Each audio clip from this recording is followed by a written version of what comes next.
Live from inside the Matt Black Kia Studios, it's Football at 4. All right, it's Football at 4, powered by the Inside the Birds podcast. And, of course, Geoff Mosher on a Monday is here. It's brought to you by Dr. Lyle M. Back for everything from skincare to cosmetic surgery. Go to ilovelylback.com. Call 856-MAKEOVER for Dr. Lyle M. Back, proud sponsor of Football at 4. The latest Inside the Birds podcast dropped this morning at 6 a.m., and they've got plenty more on the Eagles coaching search. We are going to dive through it now with Geoff Mosher here from the Inside the Birds podcast, and he joins us on the Boardwalk Honda hotline. What's going on, Mosh? Hello, Mike. Hi, Hunter. Hope you guys are doing well. It struck me as I was listening to the intro on the imaging there that you still have Doug Peterson's voice about loving how to coach this team. Yes. We got to freshen that up a little bit. Well, we were a little surprised that Doug all of a sudden got fired, and Sure. we got to fix that up. So let's talk about who might replace him. At this point now, it appears that Josh McDaniels is a clear favorite. Do you have any indication that there's somebody else that might be neck and neck with him? Is there another interview we're waiting on that you still want to see what happens? Or in your mind, is Josh McDaniels going to be the next head coach of the Philadelphia Eagles? It certainly sounds to me like Josh McDaniels is the clear leader in the clubhouse. They had a very long interview over the weekend on Sunday, I believe. And from what I was told, and it was in the podcast that dropped this morning, when I was asking around, I asked a pretty high-ranking league source what he thought of the situation, and he said that the buzz is that the Eagles really want Josh McDaniels. And so if I'm to connect some dots here, and I don't think anybody else has interviewed Josh McDaniels, and if the Eagles spent all that time picking his brain and there's no other competition, it sure sounds to me like if the Eagles really want Josh McDaniels, as I was told, then they're going to have the opportunity to get him. So as we sit here at 4 o'clock today on Monday, it would not surprise me if sometime in the next 24 to 48 hours that Josh McDaniels is introduced as, or maybe not introduced, but the news will break that Josh McDaniels will be the next Eagles head coach. Is this out of the blue? Where did this come from? I mean, there was a lot of intriguing names. He wasn't really one of them, and then all of a sudden his name came up, and now it's to the point where it sounds like he is going to be the guy.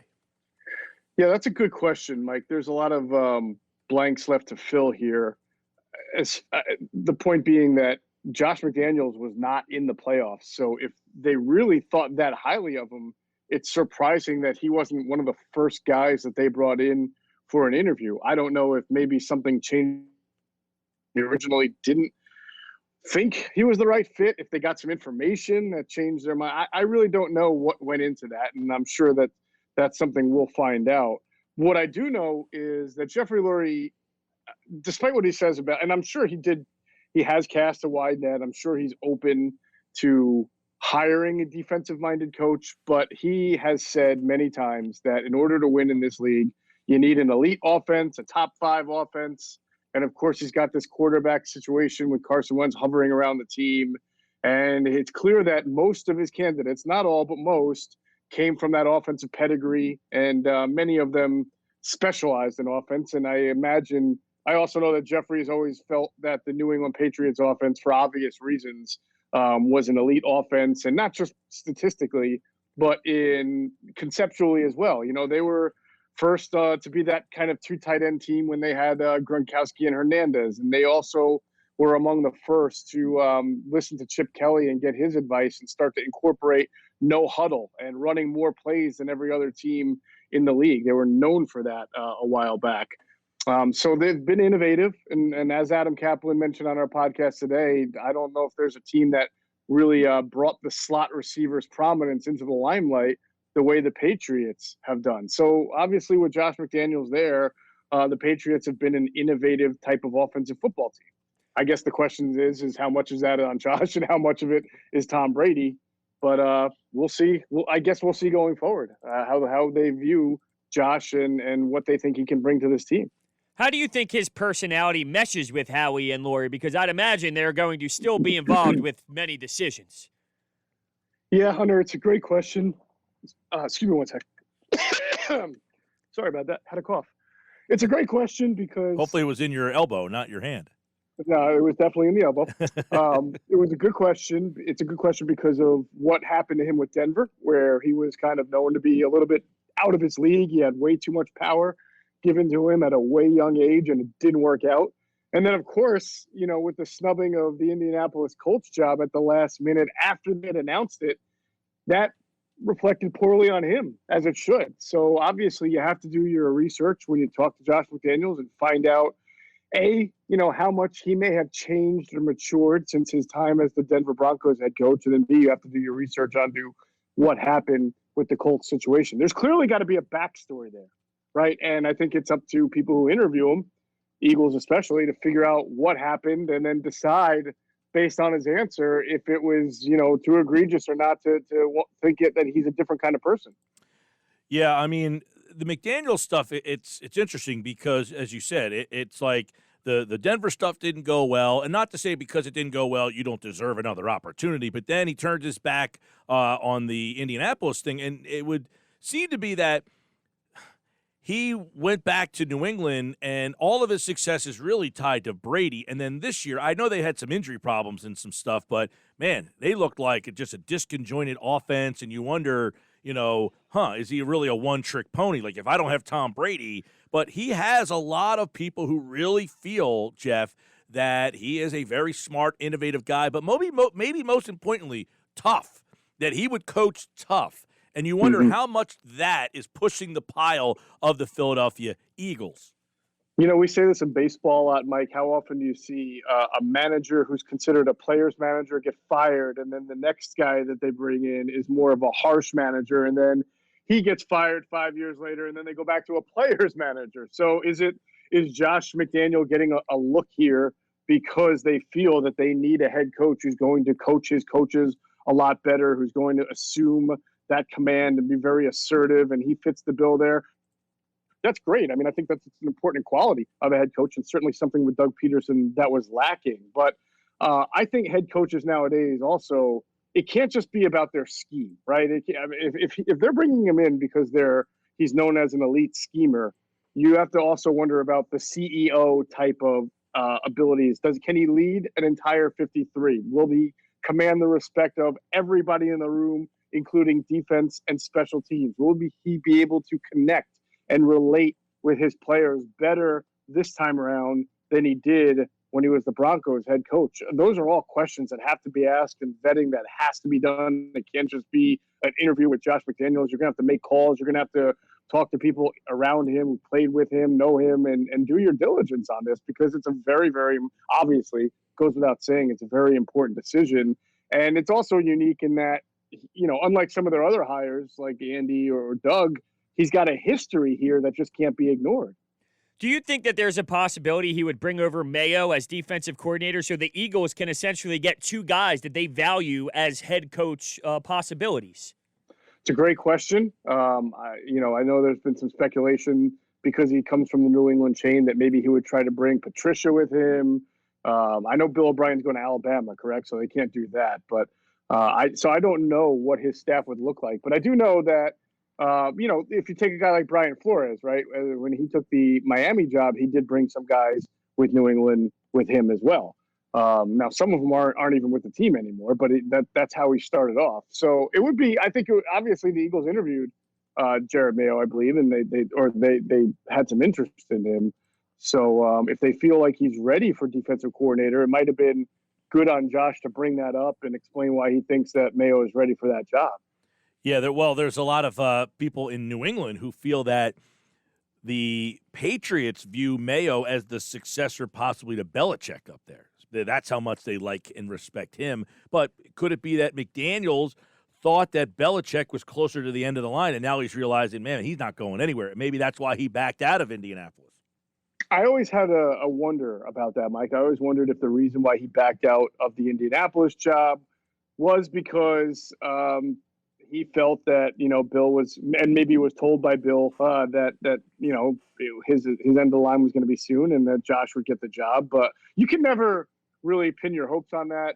Just me being a Penn Stater, I can't tell you how many coaches who coached under Paterno, from Fran Ganter, even Jerry Sandusky, scary enough to say. But there were plenty of his top assistants who went through thinking that they were going to be Tom Bradley, the next head coach there, and it just never happened because Joe never really retired until the end there where he had to. So you can kind of, I guess, hope that a guy is being honest with you, but I don't know if that was the reason Josh turned it down, but it's certainly something I thought about at the time. When the Chargers hired Staley, I think some were shocked it wasn't Dable. Is it weird or strange that he isn't more of a discussion, and do you think he should be? Brian Dable? Yes. Yeah, in fact, as of yesterday, I thought, if it wasn't going to be McDaniels, I thought the Eagles would at least hold out to get an interview with Brian Dable, and wait for the Bills to be out of it. I just saw a report about 10 or 15 minutes ago from Aaron Wilson, who covers mostly the Texans for the Houston Chronicle, but he knows the league very well. And his report said that Brian Dable is going to stay at Buffalo and maybe catch on next year as the hot candidate. So it sounds like Dable himself has taken himself out of contention. Now, you do have to ask, well, why? If the what does that say? If you don't even want an interview, if the Eagles were interested, why wouldn't he at least have the interview? But I don't know. I don't want to go out there and make remarks about him turning anything down. I have no idea. I just think it's right. interesting too. Yeah, I mean, the fact that he's saying, I would rather be the Buffalo Bills offensive coordinator. I know the Bills are good right now, and they're a hot team, and they've got a lot of great pieces, but I would rather be the Buffalo Bills offensive coordinator than even interview for your head coaching position. I mean, that there's something to be said there, and obviously Sean McDermott was here. You wonder if McDermott's like, hey, man, you don't want to go there. And well, I do know that Sean, obviously when he left here, there were certain people that he didn't leave on great terms with. So it's very possible that he said to Brian, like, there's going to be something better. You deserve better, and stick it out. All right. Mike Kafka apparently is no longer in the running. To my knowledge, he never even got an interview.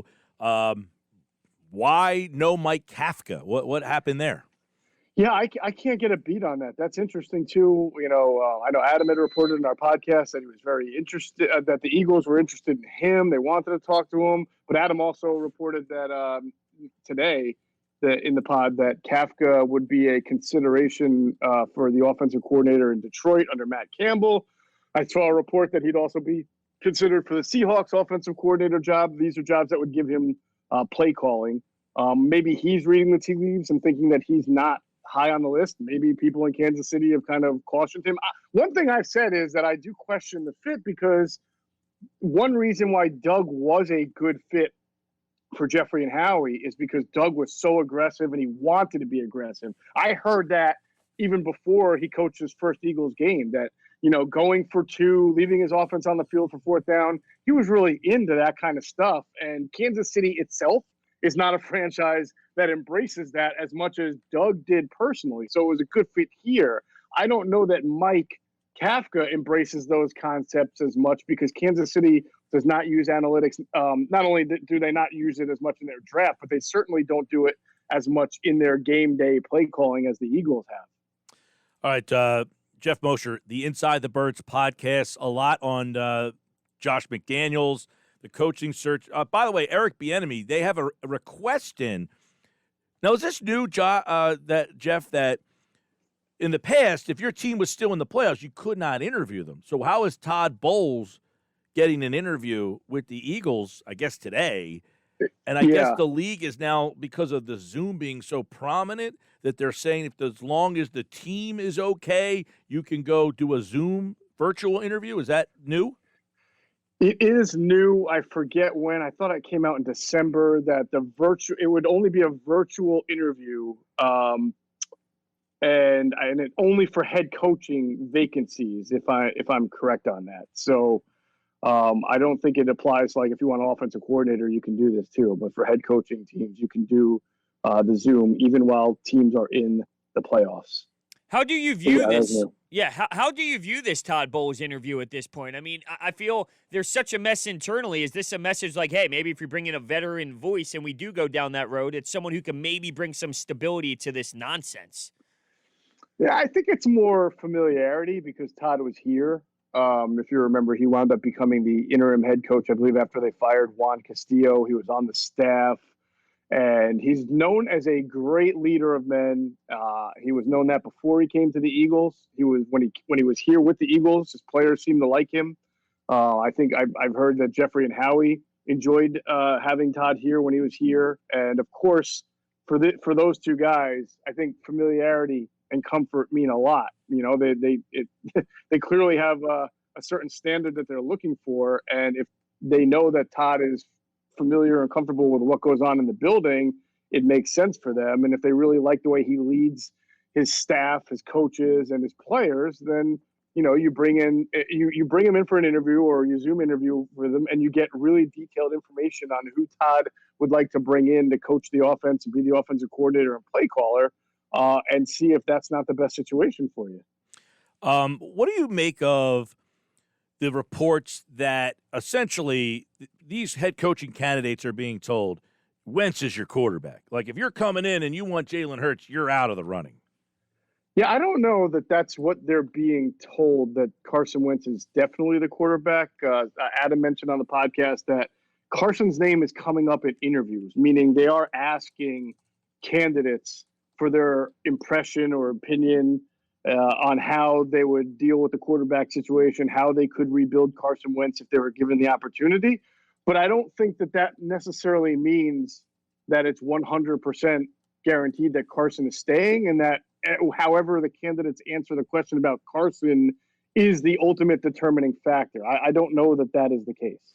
Right. So, if I'm Joe Brady and I say, I really like Hurts, that doesn't nullify him from getting the job.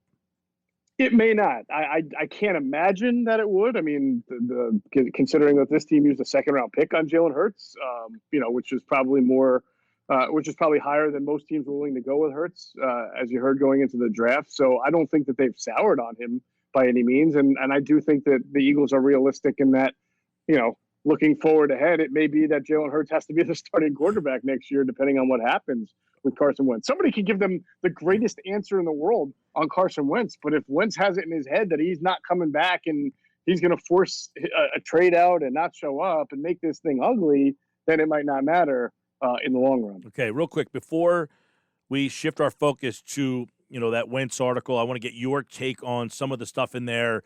Bieniemy, Bowles, Brady, Mayo, McDaniels, Lincoln Riley, Deuce Staley. It sounds like they're the what's remaining here. Is there another candidate that maybe comes out of nowhere, or is that the final group?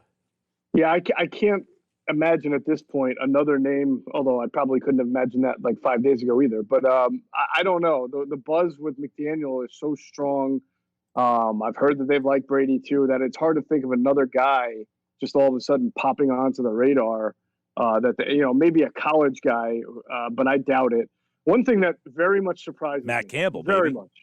much, very much surprises me though, is that Lincoln Riley has not publicly come out and said one way or another what his intentions are. I know there's a report that he's happy at Oklahoma, and of course he is. I'm not, of course he should be happy. He gets paid well and he wins there, and it's a great place for him. But normally, when you're a head coach in college, a successful one like him, and your name is attached to NFL jobs, if you're not going to take it, you normally come out and publicly say, "I appreciate it, but I'm not going to take an interview. I'm committed to where I'm at." Because these coaches use that against you in recruiting. I mean, they're like sharks to chum with that kind of stuff. And I'm very, very surprised that Lincoln Riley has not made any public statement, because I think if he was willing to take an interview with Howie and Geoff, he doesn't seem high on the totem pole right now, but if he was willing to take an interview, I think that he would get some serious consideration. All right. So obviously a lot of people buzzing about this Jeff McLean article. It kind of lines up with an article a couple of years ago by Joe Santalaquita that was kind of viewed as a hit piece on Wentz, and people at the time were very pro-Wentz and really defended Wentz and ripped the writer. Now it's almost like McLean's got to be right because Wentz has got a poor view by the fan base. Is there something in that article that is new, that surprises you, or that is something that is very damning in your opinion? Because if you read that and you're the owner or the GM, I'm thinking to myself, how do I bring this guy back here if some of this stuff is actually accurate? I mean, it certainly is follows in light to what was written years ago by Joe Santoliquito. And I have to say, and I take nothing away from Geoff McClain. It was a really good story, but and not to sound like I'm, we're hyperextending our shoulders here to pat ourselves on the back, but we've talked about this on Inside the Birds for quite a while about Carson's coachability, about the fact that he has to be coached harder, about the fact that even when they try to get him to see certain things, whether it's checking the ball down or throwing the ball away, that he has not been as receptive to the coaching that they would like him to be. We brought it up. Why is it that when Jalen Hurts came in to play quarterback, you started to see some of the motion and the misdirection and parts of the offense that were really kind of absent there? It can't possibly be because Doug was trying to sabotage Carson Wentz. Of course, Doug wanted to win games and not get fired. So we've talked about that a lot. Carson is a very stubborn guy. He has an ego. You have to remember he came out of North Dakota State as the big man on campus. And as we've talked about on Inside the Birds, John DeFilippo, his first quarterback's coach, really had to feud with him. They had to butt heads before Carson was willing to see that he needed to make some changes coming out of college. And then, of course, when DeFilippo and Frank Reich left and Mike Rowe goes and then Press Taylor becomes more responsible, as we've talked about on the podcast, it seems like their relationship is too close for Press to be as, hard on Carson as, per se, John DeFilippo was. So that's all stuff we've talked about for quite a while on Inside the Birds as well. So it doesn't surprise me to continue to see that come out. How do you view the part about Peterson calling a play and Wentz would kill it for no reason other than distaste and, quote, it became a pissing match? Well, I remember during the middle of the season, we started to analyze Doug Peterson's press conferences, right? And one of the bigger questions, week 8, 9, 10, 11 is why aren't you rolling Carson Wentz out a little bit more, right? And what was Doug's response? It was, well, we had some plays there. Sometimes they get changed at the line of scrimmage. Sometimes they get killed. So I remember saying at the time, it feels like this is Doug's way of trying to tell people that he does call certain things and he's trying to get Carson into a better rhythm. But once the play is called at line of scrimmage or changed, then it's out of his hands. Now, I criticize Doug too. You can take back all the autonomy you gave Carson Wentz if you want, but I'm assuming that Doug felt if he did that, that's just going to cause even more of a divide. It felt like a catch-22 there, where that both guys did not do their best jobs to make this thing work better. Geoff Mosher, the Inside the Birds podcast drops Wednesday morning, 6 a.m., the next edition, I should say. It drops every Monday, Wednesday, and Friday at 6 a.m. If you want more of the Inside the Birds guys, they're here at Football at 4 every day. Andrew DeCecco's here tomorrow. Moshe is back on Wednesday. By the time you are back on Wednesday, 4 o'clock, will the Eagles have a head coach? 4 o'clock Wednesday, I think there's a 60 to 70% chance the answer is yes. Oh, okay. All right. Well, we'll keep our eyes on that. And, of course, he, like all guests, appeared via the Boardwalk Honda hotline. Moshe, Wednesday it is. See you guys then. All right. And Football at 4, it is brought to you by Dr. Lyle M. Back. For everything from skincare to cosmetic surgery, go to ilovelylback.com or call 856-MAKEOVER. Dr. Lyle M. Back. Proud sponsor of Football at 4.